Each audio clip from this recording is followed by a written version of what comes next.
T minus 40 seconds.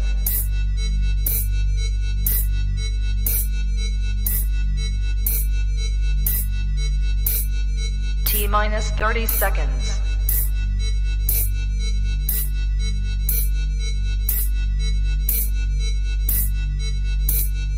T minus 20 seconds.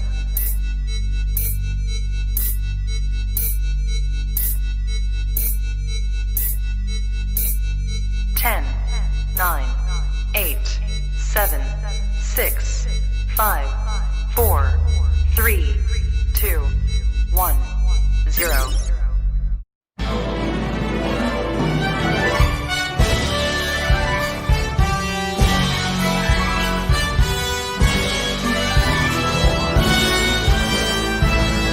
On tonight's show, musical theatre legend Ria Jones.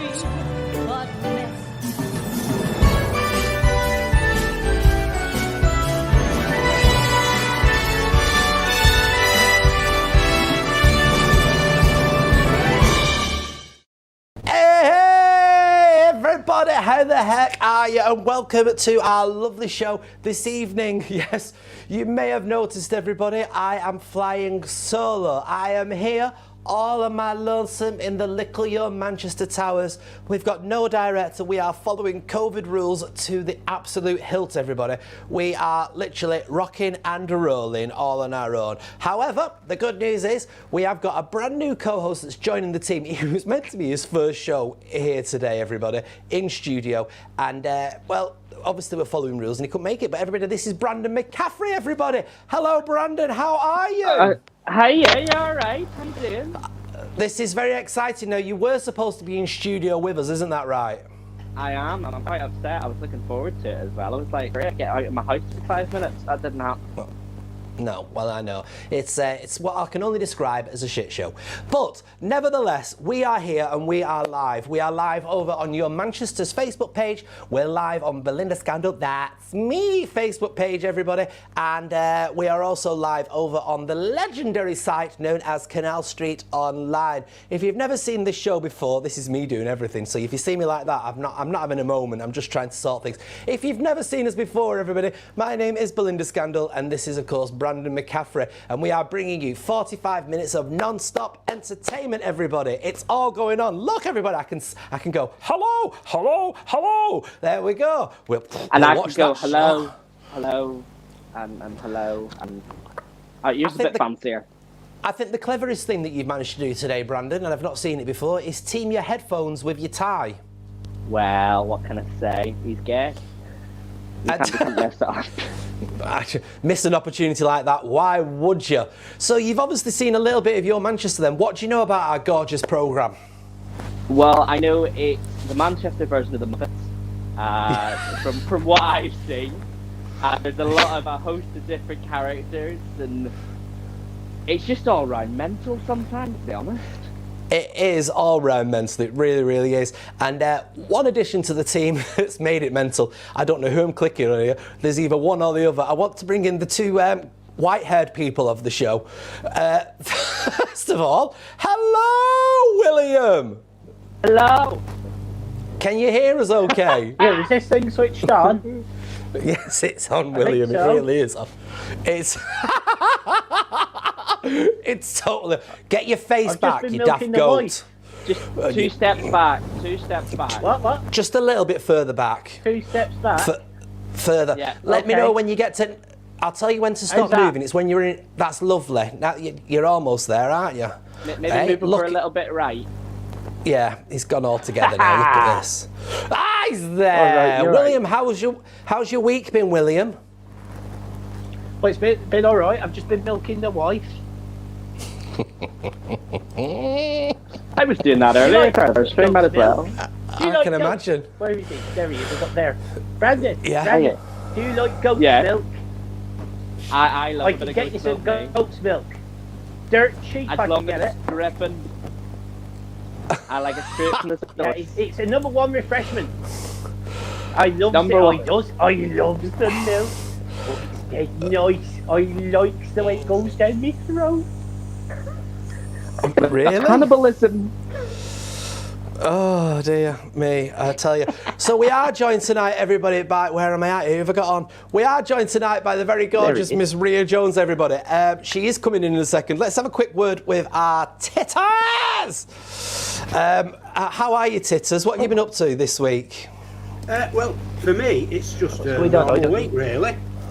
What's happened for me is that lockdown doesn't make any difference because I'm still in my shop, and with it being food shop, I've just got to keep my customers coming in and keeping the distance and only more free in the shop and all that.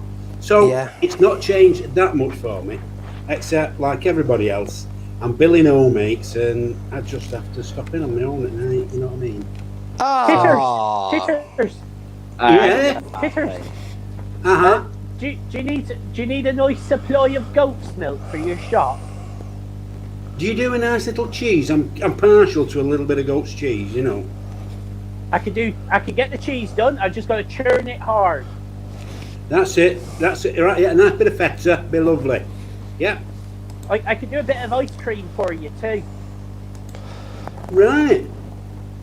You're getting a lot here. Well, work for me. Really? I mean, this is just. I'll get. Oh, you get milky. We have got an absolutely marvellous show lined up for you, and Titters is going to be coming back in a little while's time, everybody. We have got a legend coming on in just a few minutes' time, a legend of musical theatre, everybody. She's called Ria Jones. However, we have been inundated with a good few messages already today, so if you do want to get in contact with us, all you need to do is follow these links.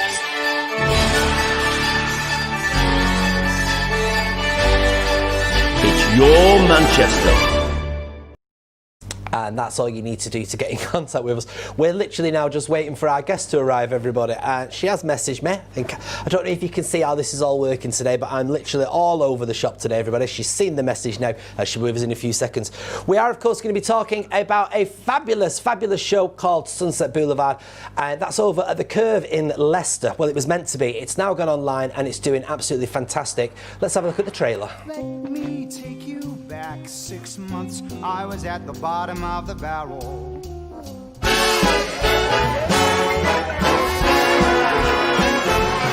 Sunset Boulevard, frenzied Boulevard, swamped with every kind of false emotion. And this time we'll be bigger and brighter than we knew it. So watch me fly.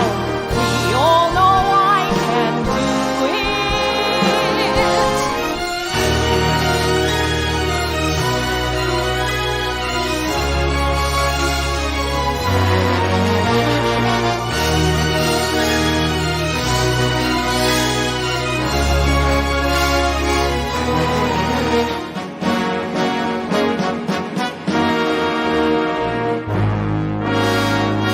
And now, Mr. Demi, I'm ready for my close-up.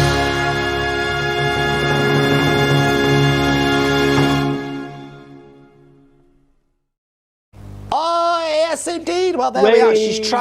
She is backstage somewhere. She's back.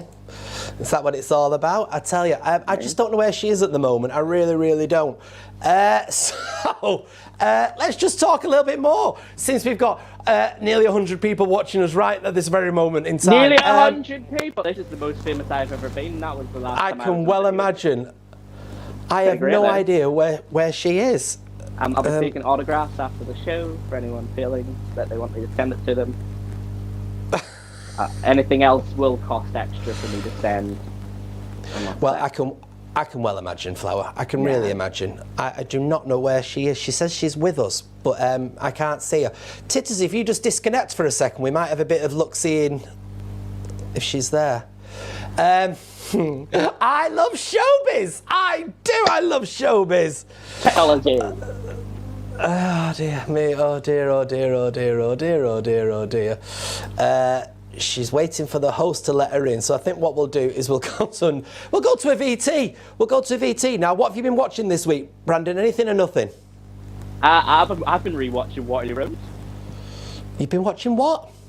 Waterloo Road. She's there. Wait, everybody! With one look, it's Miss Ria Jones. I've been there for 15 minutes and I'm like, what the... Anyway, I'm here. Oh, I've got to do my intro It's been a proper. long day. I can imagine you've been extremely busy with everything, haven't you? Crazy, but good crazy. So sorry, I don't know what... Suddenly just went live cam and... Anyway, we're here. We found you, that's all You're that matters. looking gorgeous. Well, not as gorgeous as you. I love that shade of green on you. That's gorgeous. You like that? It's nice, isn't it? Thank you. It's very beautiful. Let's do this the order that I was going to do it out. So this is the legend, everybody, that is Miss Ria Jones. She's been working on music. I'm doing all this tonight, by the way, on my own, Ria. I am fully working in the studio and presenting. I'm not hearing. Do you want me to keep my earphones in because yes, it's almost please. worse with them in? Okay, you're crackling in them. I don't know why. I'm crackling. Yeah, it's like you break. Oh. Yeah, the whole feed is like a strange sound. It's You like need working me with to Gareth keep them Gates in. again. Well, if you can hear us, I mean, it's up to you. Whichever When way is you- best for you to hear us. When you speak. No. I can hear you. Can you hear us still? Yeah. That's much better with the mic actually. Do it that way then. Do it All that right. way. Do you know, technology, Ria? What was it? About 15 years ago, I used to turn up with a gig with a tape player, and that was my. And now I can't actually move from behind this desk because I've got that much wiring on. Anyway, this is the legend that is Miss Ria Jones.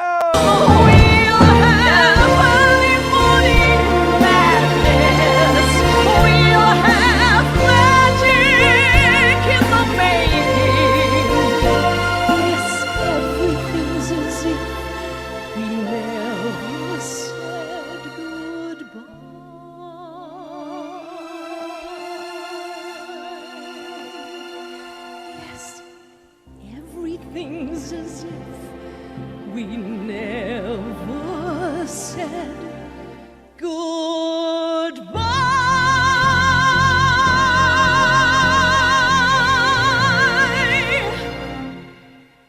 We taught the world new ways to dream.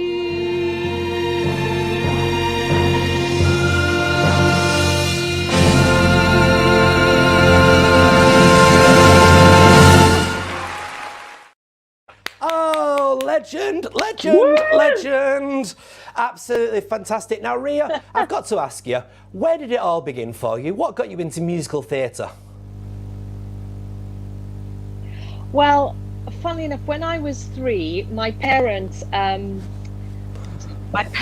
took me to a tap dance class when I was 3 years old, and a pair of tap shoes. In fact, I've got the tap shoes up there, little box frame, and. They thought both my parents were sort of involved in the business. My dad was 25 years, and my mum trained at the Royal College of Music in London.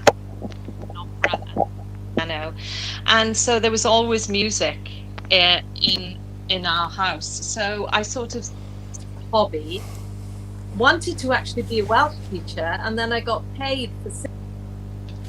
And I did a summer season and got paid for that, and I thought, oh, if I can get paid for this, then that's all right. I'll give it a go. Full time. I never actually sat down and thought this will be my career. It's something that was always in my life from the age of 3, with pantomimes, talent shows, singing around the house, concerts, choirs, and so it's always been in my family, entertaining people. So of course my brother's in the business as well. So I guess and then to get paid for it was just a dream job, and that was, well, I've been doing it 38 years now. 38 years. Amazing. But you have had, I mean, the list is endless. It's the only time when I interview you that I have to print out 2, 3 pieces of paper just so I don't miss any of your CV. I mean, you have played the greats. You've played Ava Peron. You've been in musical after musical. You've been in Joseph. You've done it all. I mean, is there a dream role that you'd want to play? Because my mum said to me the other day, because my mum's with me at the moment, because I'm her support bubble, and she said to me, "How many musicals have you done?" And I thought, do you know what? I've never actually counted them, and I just sat. She was watching TV, and I was going, "Oh yeah." And at the what I've written is 32, 32 musicals. Yeah. 32. Oh my god. And some of them I've done. Some of them I've done 3 times. I did Cats 3 times. I did Les Mis 3 times. Quite a few I've done times. Sunset twice. So so some of them. Joseph I did 3 times, different productions. So some of them I've repeated. But yeah, 32 at the last count. And so I was in bed the other night. And I went, oh, Honk! I forgot about Honk. I did. Oh, Honk. I've done Honk. That went down in the list. I played the cat in Honk. Have you? Yeah, I was the cat in my final year. That's a great role. Oh, you know what? That's a great song, isn't it? He has a fantastic song in the show. Play With My Food was fantastic as a song. We were running around. We set up like the whole, because it was more like a studio space that we did it in, and everything was sort of like set up as a massive farmyard. So you came in, it was all quite immersive. And there was just boxes of things that I just run around, grab chef's hat and aprons and rolling pins and knives, and all doing it. Fabulous. Oh, it was class. Loved it. But you say about repeating roles. Wonderful. You actually created Norma Desmond, really, didn't you? Norma Desmond was yours to create. I did, and funny enough, I know. I've just been on a Zoom chat Q&A with Andrew Lloyd Webber and Don Back and Christopher Hampton. As you do. Hold on. As you do. Let me just pick up that name. There we go. Hey! Mic drop. But no, so it was lovely. I was quite nervous actually, because, and it was actually interesting to me as well, and Danny and Adam and Molly, because they were telling stories of how when they first wrote the musical, and how they had lunch with Billy Wilder out in LA, and when they first were discussing doing it. So it was really fascinating. Some of those stories I hadn't heard, but we then chatting about when I did Sidminton, and it was 91. I was 24, and I said to Andrew tonight and Don, I said, do you know what? I found when I was looking through my boxes this year, old boxes, as we're all doing this year, sorting out our stuff, there was a letter that Andrew had written on it, on the old-fashioned typewriting font, thanking me for bringing Norma Desmond to life in the musical version of Sunset Boulevard. Love Andrew. So that was something I will always treasure. So I'm going to get that framed, because it's in a box with lots of other memorabilia. And I thought, how poignant at the moment to find that and to have it dated, and Sidminton, and Andrew himself signed it, and thank me for bringing her to life. So yeah. Did he remember? What special? Did he remembered it? Yeah, absolutely. And funny enough, I did when I did the Coliseum.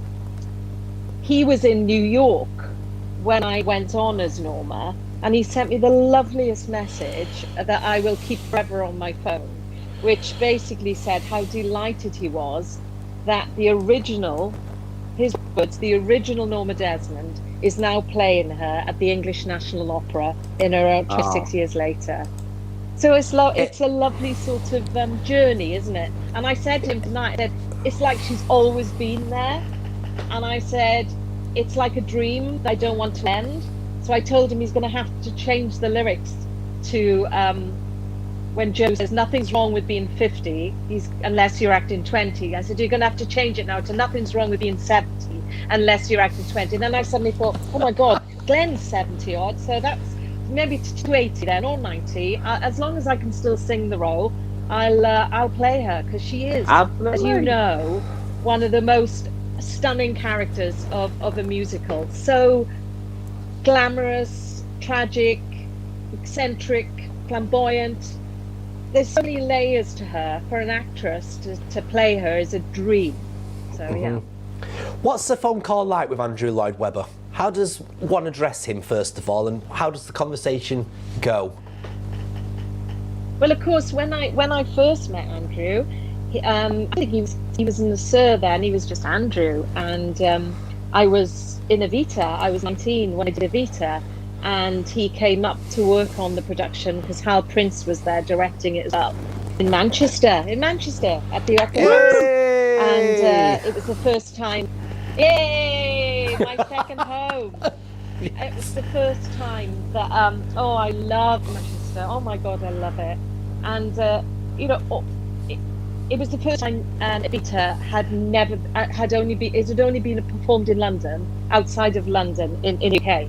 So it was the first time it had ever been performed outside of London, Manchester, 10. And I also Evans, Andrew and Hal Prince worked on that production. But when I got the call for Norma Desmond, I felt like Annie with Daddy Warbucks going to his house in Belgravia, you know, the mansion, and knocking on the door, and the butler answered and said, "Oh, Andrew's waiting for you upstairs with the piano." And I was like, oh my gosh, you know, but it was what dreams are made of, you know. Michael Ball was my Joe Gillis. He played Joe Gillis. Frances Raffel was Betty Schaefer. And we spent about 2 or 3 weeks. Michael Ball and I would drive down every day. I always remember he had a Lotus sports car, red sports car, and he'd pick me up and we'd be like, Joe and Norma driving down to Sidmington, where we'd rehearse in the day, all day in Sidmington, and you know, he had the pool and everything, and there's a chapel that Andrews had converted into a little theatre, which lent itself brilliantly to Sunset, because my first entrance, I came down a spiral staircase, which would have been the church, you know, by the altar, and he's had it converted with lighting and sound, so it was great. We had such fun. Fun. I found some photographs the other day of that time. Yeah. This is where the musicals that Andrew Lloyd Webber writes are put on first, aren't they? This is where Phantom was performed first of all with Colin Wilkinson, but long before it becomes a finished product. Every single one. He invites friends, agents, producers down for the weekend, and they have a lovely time, and then he shows him his latest work, and then they discuss it and chat about it. And we did Act 1 of Sunset, and then other songs from Act 2. And then quite a few years later, I was invited back to Sidmington, because that year he was celebrating all his shows, and he invited everyone who'd originally sung them at the workshop back, and there was my and I was still in my late 20s, 30s, and there was my face up with Patty and Glenn and all the women Betty, all the women that had played her, and mine was first, and that must huge be like standing, you know? To look up there and go, I'm up with the that was lovely. I'm up with them, yeah, special. Wow. So this the little girl who wants to be a Welsh cheater. I know. You've done all right for yourself, Ria. You've done all right for yourself. So this production of Sunset Boulevard that was meant to be at the Curve, we did a podcast a few weeks ago. We were talking about how excited you were to be going back, doing the role in front of these audiences again. Hopefully you were, at the Curve in Leicester. What you've managed to do, though, is bring out I don't want to call it a filmed version of the show, because it's so much more. Perhaps explain the differences between the show as we perceive it if we were a ticket buyer to go into a theatre, to how we would see it online for the next 3 days. Okay, well, first of all, it's I think it's advertised as a concert, but actually it's a lot more than just a concert. It's not just coming on, standing in a mic in a nice frock singing, and it's also not a full version of the show with sets. But what we do have is full costume, plenty of turbans for me, because of course we didn't have wig assistants. We didn't have our wigs, so we had to do our own hair. So I was lucky in that I managed to get away with a lot of the show with different turbans. But for the last scene, I wanted to make her real. And in the actual show, I got to wear 2 wigs, a glamorous wig, and towards the end of the show it was really broken down and aging. And I wanted to sort of try and get that, but I had my own hair to work with. But luckily, because of lockdown, I'd grown my hair just for a change. So I was able to use my own hair at the end of the show. But of course, that was all done myself, because normally we'd have big assistants, I had 3 dresses on me every time I would come off to do a quick change. So you know what quick changes are like, and they have to be choreographed. So because we didn't really stop for a lot of changes are going back. We stopped a few times during the recording, but we never went back and re-record. Everything's one take that you see from one performance. Wow. Because you see the camera people in it and everything, don't you?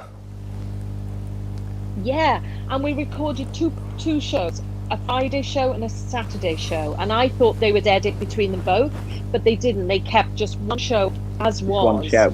And they just edited in all the video bits they added, like, you know, the great shots of the film of the mansion and the car chase that was in the original production that we did, that Dougie, our videographer, is that what you say? Videographer? Yeah, he did videographer. Videographer. Yeah. Videographer. He did all that on the big screen when we did the touring production, which was fantastic. So we managed to edit some of that into it. Also, because the auditorium was empty, because there was no audience, it allowed us to have the orchestra in the same room, in the auditorium where the stalls were. Great. The orchestra were, and they were socially distanced, because if we had done it with an audience, they would have to have been up in the rehearsal room playing, and it would have been, you know, beamed down to us on stage, because they couldn't socially distance them in the pit. So what was lovely for us, we got to sing that fabulous score with the musicians feet away from us, that we could visually see, because normally that only happens in a sits probe, which is when you sit down for the first time with the musicians and sing the score. And that's my favorite day, when we hear the score for the first time. So for us, it was lovely to feel that we were all in the same space, and to perform it without an audience was actually it was great. It was lovely because of the fact that she is in isolation anyway in her mansion. The fact that she's used to the silent movies, you know, and just playing to a camera anyway, it just lent itself that here she was in a theatre, empty theatre, playing to her audience out there in the dark who weren't actually there, but they were through the camera lens, which is how we filmed it, which I thought was great. And another, you know, Andrew loved it. He said tonight, he said he was delighted with how it was, and we were too, because really it was so organic. You know, we were trying things out in rehearsals, and Nikolai, our director, had never done anything like it, never directed a film. And as you say, it's not really a film, of course it's not. It's a filmed version of a socially distanced performance of the show. You're the first one to sort of do it. Using the theatre as the set. Yeah. I was going to say, I think using the whole space as the set. I think it's got its own genre now, because you've done something like that. It would have been so easy to put the set on stage, leave you two three with it, and the chorus, of course, just run with it, do what you need to do what you normally do. But I mean, you're everywhere. Joe Gillis's apartment is up in the gantries. Yeah, that's right. And it was great because, and also, what was great having the cameras so close to us was that you would never normally see that detail in a theatre. From even the first row, you have to really look hard to see the scenes at the end when I've lost it, and I drive every night on tour, you know, because it's such a great piece. And by the time you get to that last scene in the show, you're so tired and emotionally drained. It just all comes out. It's just natural. It happened every show. I never had to try. It just happened, you know. And I think when you go through tough times in your life, you bring that helps, you know, you remember that, and it helps you get to that place. And that journey she has in the short 2.5 hours of the show, I think the audience are with her. By the end, you know, she just loses it. And I think what's lovely on camera is that it caught that, whereas in the theatre, not many people wouldn't have seen that. If you're in the back close. row, you can't see that complete thing happening, that breakdown at the end. You wouldn't get that, you know. Yeah, exactly. And it was also interesting coming to it from a makeup point of view, because you'll appreciate this. You can put so much makeup on your face. You look on camera and it looks as if sometimes you haven't got anything on. I never wear it. So I'm au naturel tonight. But it was interesting because in the dress rehearsal, I put makeup on. I said, "Can I check it on the camera?" And I checked it, and it looked as if I didn't have anything on. And I thought that's strange because I'm really late. I've got big lashes on, that worked in theatre, and yet on camera they're not. So I put even more on. But even still watching it now, I thought it could have been even more flamboyant. But, you know, Yeah. off stage, you think that's way too much. But we didn't have makeup artists. We didn't have anyone. We didn't have that luxury. We had to do it all ourselves. So it's a learning curve, and it was a challenge, but I think we met it, and I'm so proud of it. And the reaction from the people on social media has blown my mind. It really has. Everyone's been so lovely and generous. People in the business, Joe Public, they've really supported us. And I think that's important at this time, that we do support each other, and we do, you know, lift us all up. There's too many people knocking us down. We need to lift each other up. Oh, really absolutely. do. I mean, because you guys are sort of the first ones to do this, do you think this is sort of, at the moment, considering the way the world is, this is kind of the future of theatre as we're going? Because you're the first one to do a socially distanced version. Other people have released recordings they've done of the shows, they put it up on YouTube. I know that obviously Jamie had their cinema version. They released it again to be like, here's something. Do you think at the moment this is probably the way forward for people? I really do. I think so. And Cross Media, I have to mention them. They're fantastic. The company that filmed it all, that are based in Leicester. They were wonderful. And they were so enthusiastic and got the piece. And, you know, it was just the guy that was doing the Steadicam was incredible. Jordan, he was just amazing. You know, he was running backwards with the camera, you know, while Danny was walking towards him, down steps, over leads, up, you know, while keeping the, I mean, it was fascinating for us to watch that side of it, and I think it really will set precedent for other shows. And I think it was really forward thinking of the Curve to think so quickly, and within two weeks, organise that in 2 weeks with 10 days to put it all on. That's all up there, get us all tested. That was nerve-wracking, because I thought, what if I get up there and I'm tested positive? But we were tested. Could you imagine? God. You know, so we were all tested. It was nerve-wracking. We were all tested at the beginning, and then we were tested just when we left on the last day, because I was going to pick my mum up, and the last thing I wanted to do was take anything back to my mum. So I was tested as I left the theatre in my car to Swansea. And so it was, and as Nikolai said, with the way things are at the moment, we could have been shut down at any moment. So we were thinking, will we make it to the end of the week? Will we get to record it? And I'm so glad we did. And now we've got that as a sort of template, I guess, for other productions maybe in the future, because as we know, the way things are going, it's going to be many months before theatre gets anywhere back to normal, really, if ever. When I mean if ever, we will, but I mean it's going to be different. Yeah, now there's 3 days left for people to. There's 3 days left for people to watch this, isn't there? How do people get tickets for it? Is the ticket still available for it? I think there are. They are limited to a certain amount per performance, just like you would at a theatre. It's not one stream you can buy, you can watch it again in it. You buy a stream for that particular time show is on. I think it's on 3 times a day, because of course it's all over the world. So people in Australia have seen it, Singapore, and it's about 10:30, 11. It changes sometimes. 2:30 in the afternoon, 3 o'clock, 7:30, 8 o'clock in the evening. And you go to the Curve online, so curve.co.uk, and you can get all your tickets for the stream there. And then they send you a link the day before or on the day.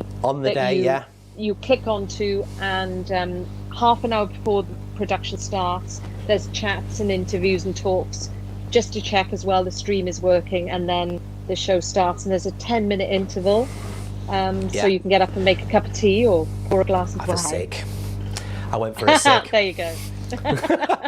Ria, we were supposed to be joined today, and like I said to you, we were meant to have a surprise for you, and that was your compadre in the show. That was Adam Pearce was joining us.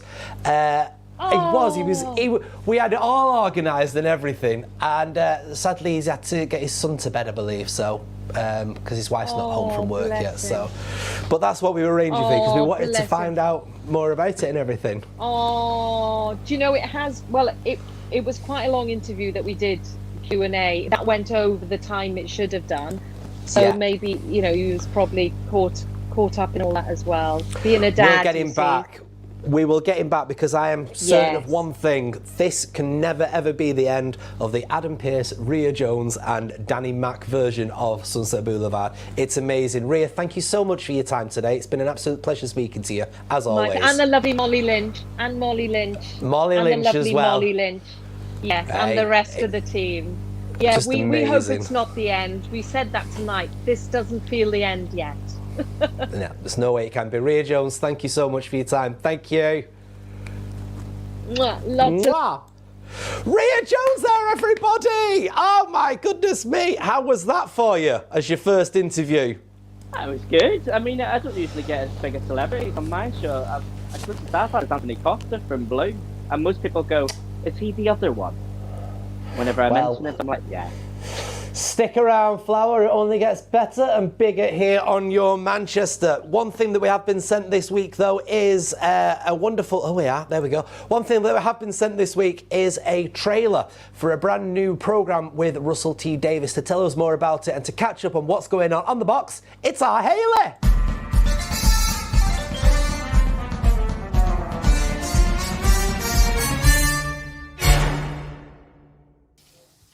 Hi, I'm Hayley and welcome to On The Box, and it's the first On The Box of 2021. Yay, it's a new year. Happy New Year.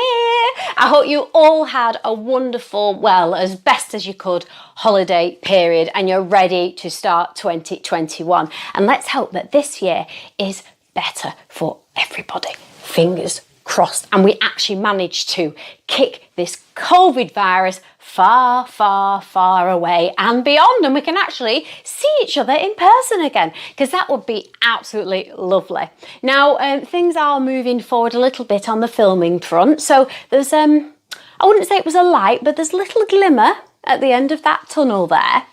And as well as watching festive films and things like that, obviously I caught up on Corrie, and obviously I kept in touch with Corrie, but seeing Jeff get his comeuppance, how did you feel about that? Who cheered? Yay!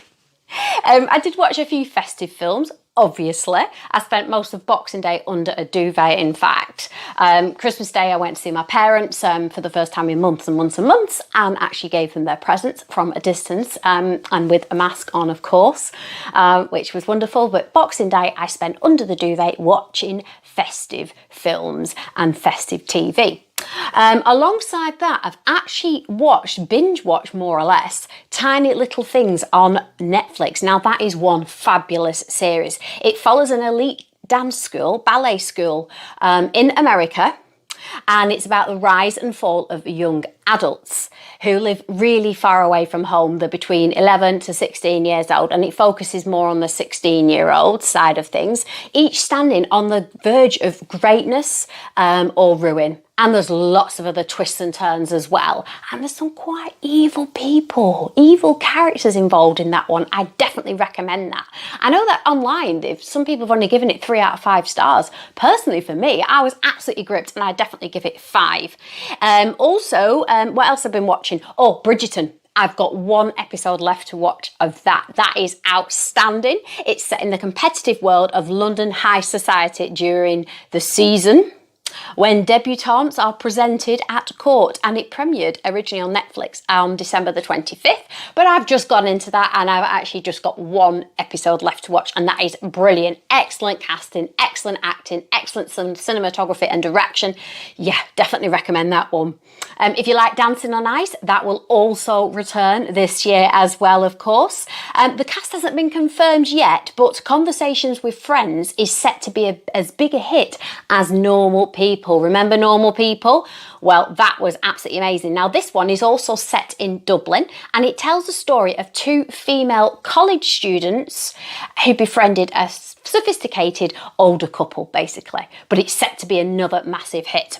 Where do you see yourself in 5 years' time? I'll be stinking rich. I want to learn everything. I just want to be happy. Now, the trailer for the long-anticipated Russell T Davies drama As Sin, originally called Boys, came out last month, of course. It will premiere on Channel 4, but a date has yet to be announced. Have you seen this?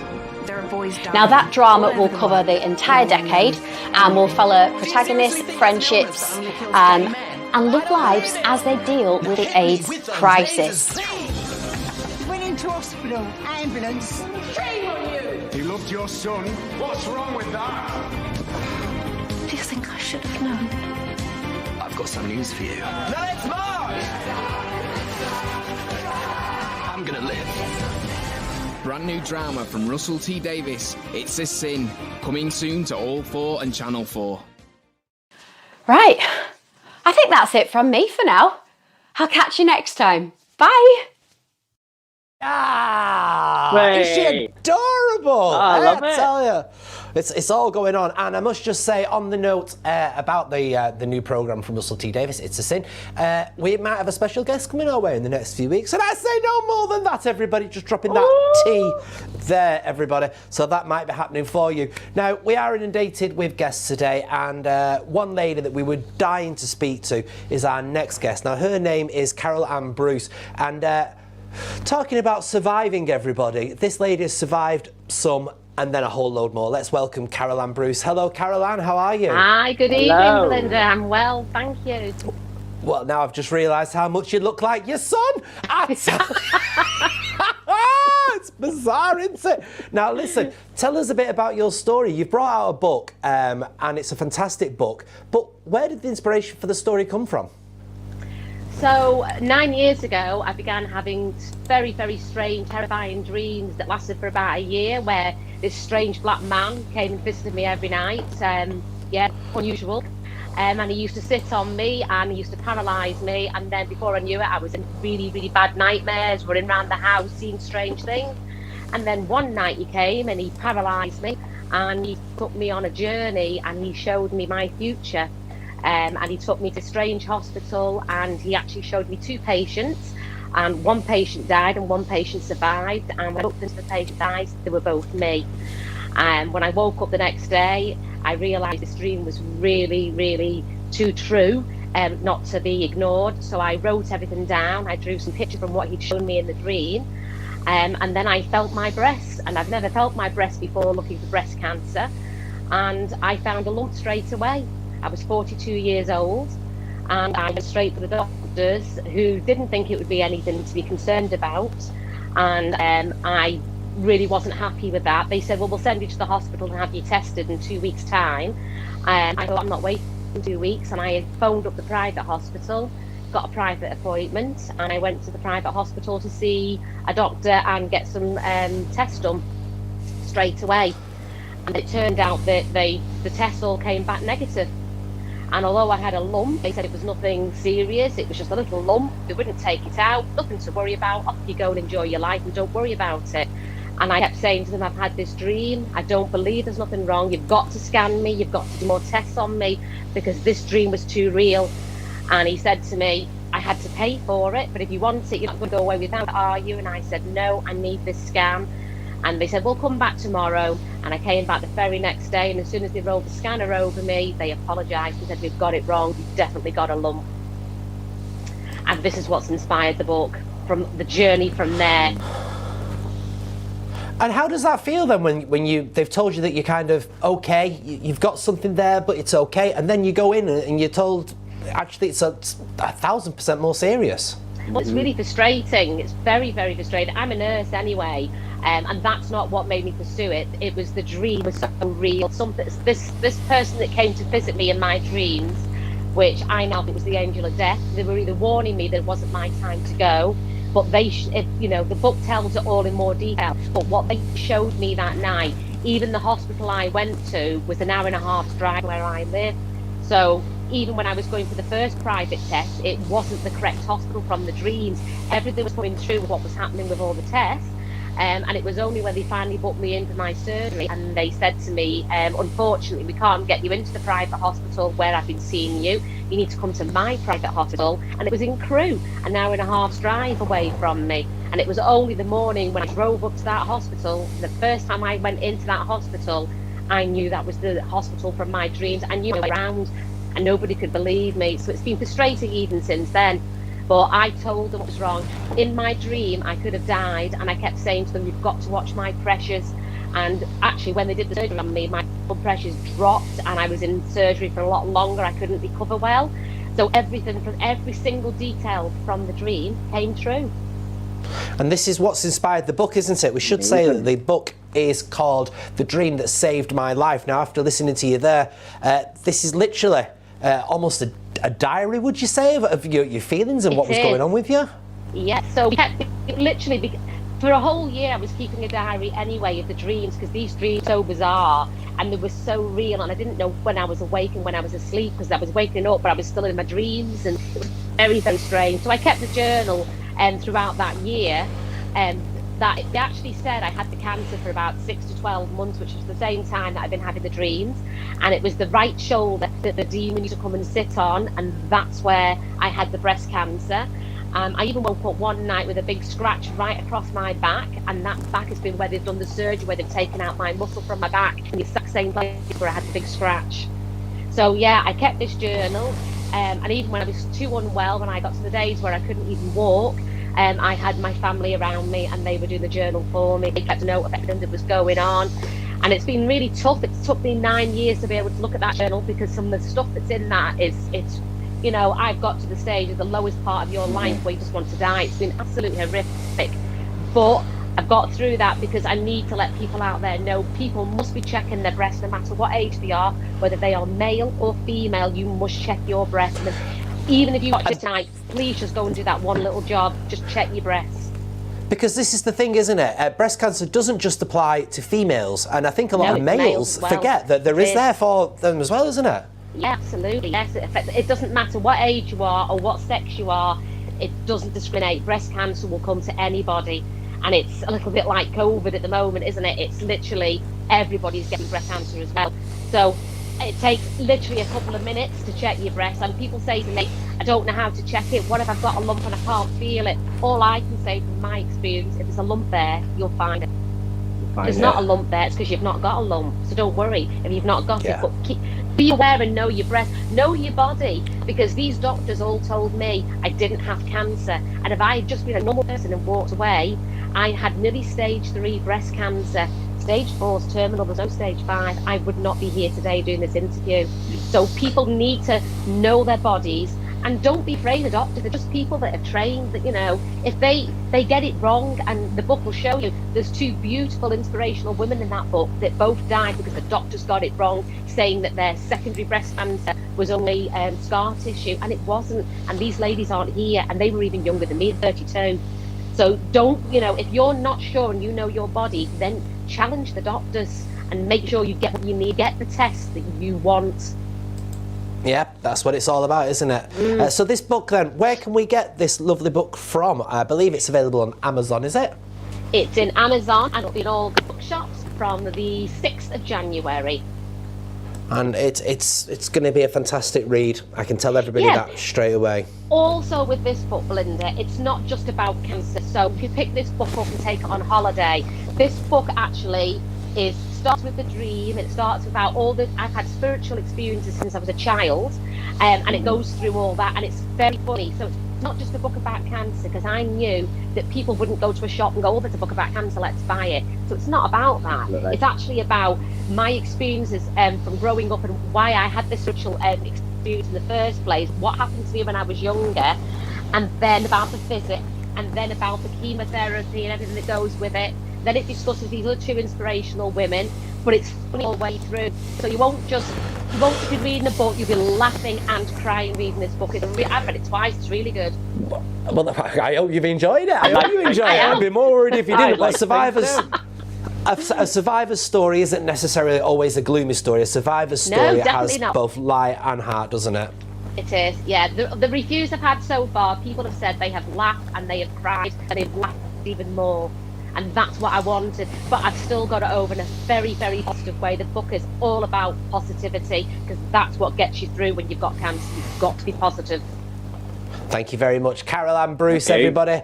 Check out that book, everybody. It is called The Dream That Saved My Life, and it's available in all good bookshops now, or, of course, in Amazon. Right then, Titters! Are you there? Yeah, the reviews I've had so far, people have said... He's back. Titters is watching it back. Titters, can you hear us? I'm on. Hello, titters. Hello. Hello. Can you hear me? We can hear you. Can you hear us? Stop watching it. There we go. How are you, titters? Can you hear us all right?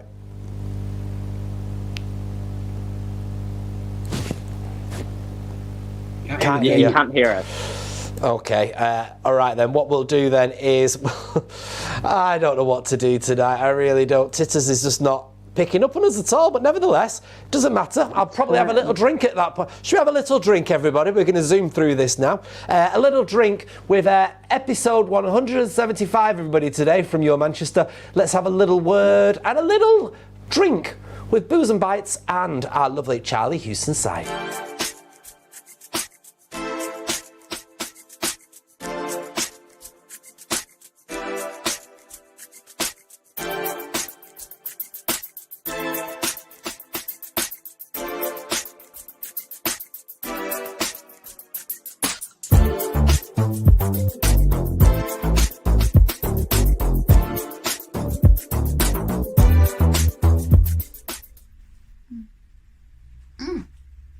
Hello, my loves.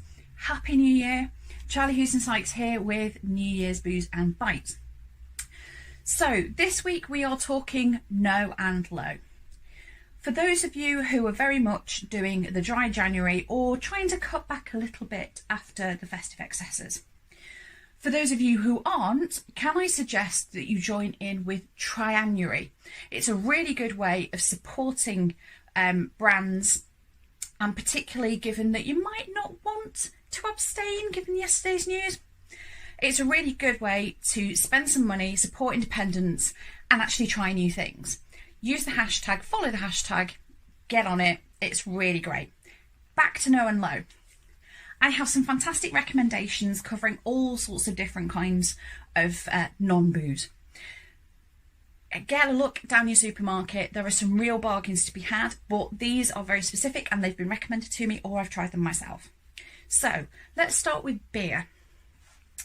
Really good recommendations for the Big Drop Brewing Company, Nirvana Brewery, and the Small Beer Brew Co. Highly recommended, really delicious, lots of varieties of styles. Now, as with anything that's non-alcoholic, even down to the gins and rums, they're still produced in exactly the same way, just without booze.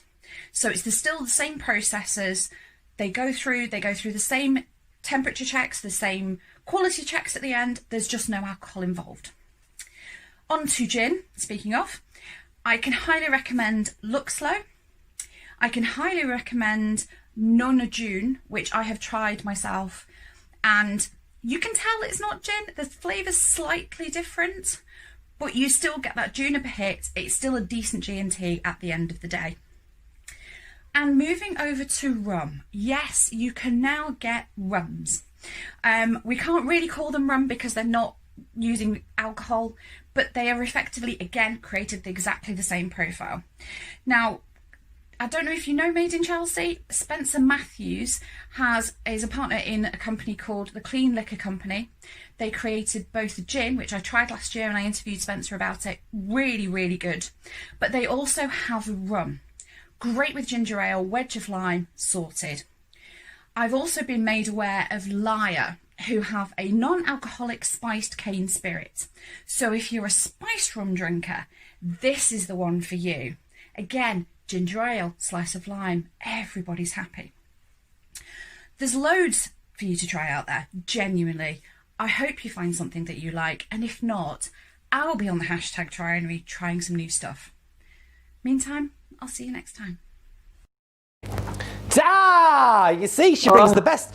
We'll have a little drink. I'm on water. I could be doing with a drink. I'm gassing now. I'm not drinking at all, me. I tell you, it's manic. We are going to try Titters one more time. I really hope this works. Titters, can you hear us? Can you hear me now? Yes, I can hear you. Can you hear us? I can't hear you, but can you hear me? We can hear you. Talk to us. You can hear me? Brilliant. Yes. Right, well, folks, yeah. Right, well, basically, Belinda asked me to have a look at what to do during Tier 4. So I started off that the Lightopia January sale was on, where you could get 25% off until the 10th of January at Heaton Park. However, after Monday's speech, that was all cancelled. So we're back into lockdown as well, like we were a little bit earlier. So it's basically, what can we do in case stay positive in during lockdown? So the first thing I did, like every good English chap, I thought I need a cup of tea. Sort it out, get my headspace, because you can't beat a cup of tea for doing it. So I went along and I just had a look at the kettle, and I thought, that needs descaling. So what I did, I decided that I'd start descaling the kettle, which was it's quite a simple operation. What you do is you get your vinegar and you pour it over the elements, and you leave it for about an hour. Then you top it up with water, hot water, and then you can click it on, boil the water. Boil the water, and then it's fresh as a daisy. So fresh as a daisy. Yeah. Oh. And so, but on a more serious note, we've got to keep all this going, haven't we?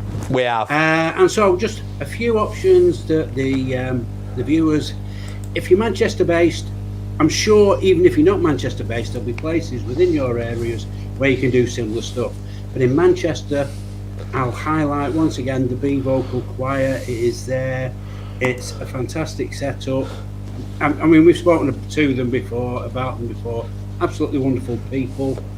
And they're on our doorstep, and you can join in there because they're doing virtual stuff still, I believe. The next one, it's taking a little bit of care in your neighbourhood, because Trafford do it, and it's the Be Responsible group.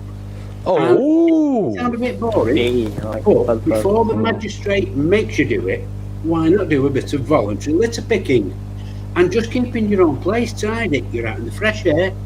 And if you're out in a group, distanced, I think we might just get away with that. And, basically looking after cleaning our own front doorstep.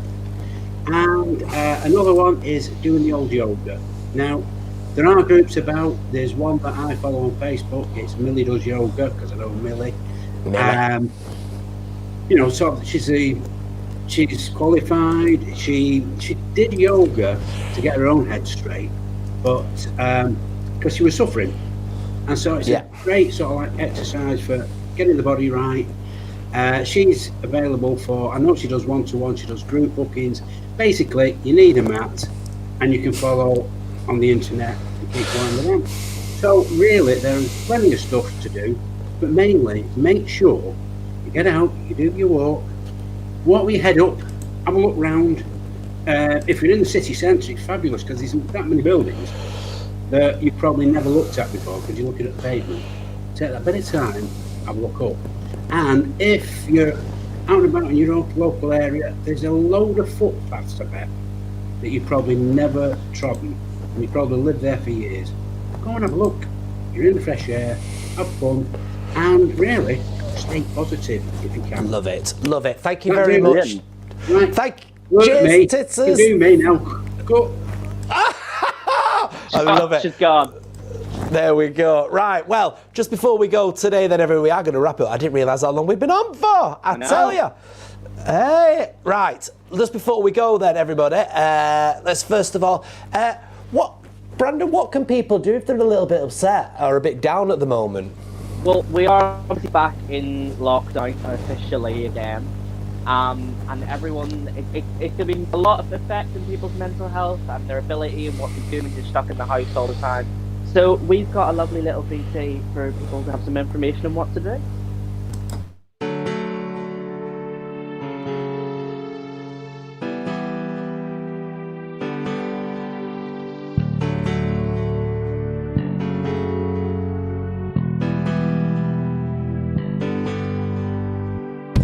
So don't suffer in silence.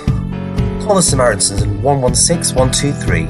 Mind on 0300 123 3393. Calm on 0800 58 58 58.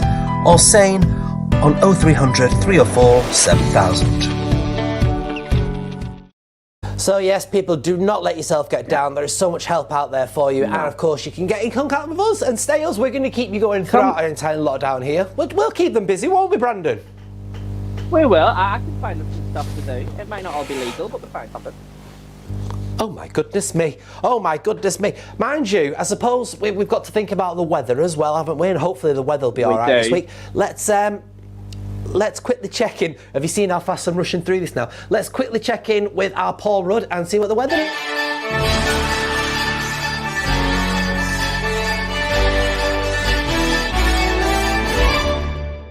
Good evening, Belle. Good evening, everyone, and Happy New Year. Welcome to the first weather forecast of 2021. I've come out at the front of my garden this week to the Christmas tree at the front.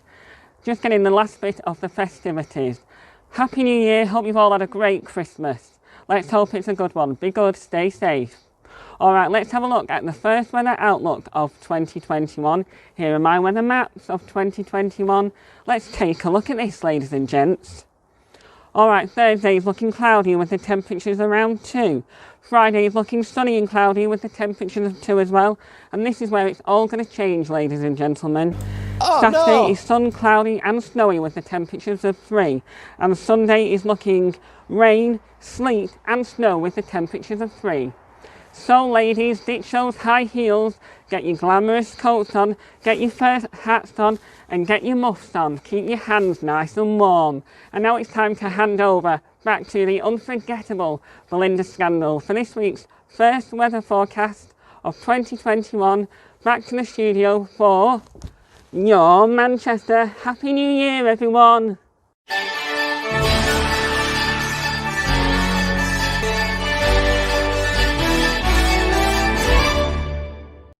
Oh, bless him. Well, he you never heard disappoints me. There's going to be loads Keep my of muff snow, warm. so don't be afraid to lie down, get your legs up, do some snow angels. We've all done it before. You've just got to keep your hands inside your muff. That's the only way to keep warm. Absolutely. Absolutely. Have you had a good show today, Brandon?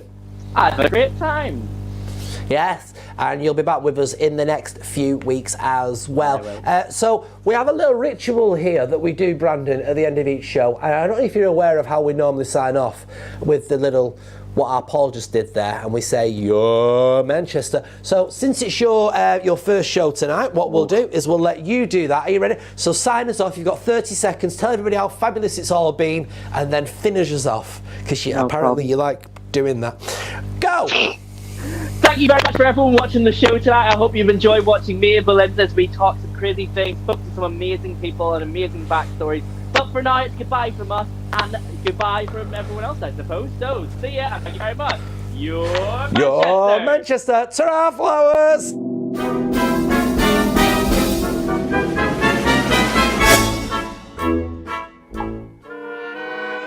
Give on the old razzle-dazzle, razzle-dazzle on.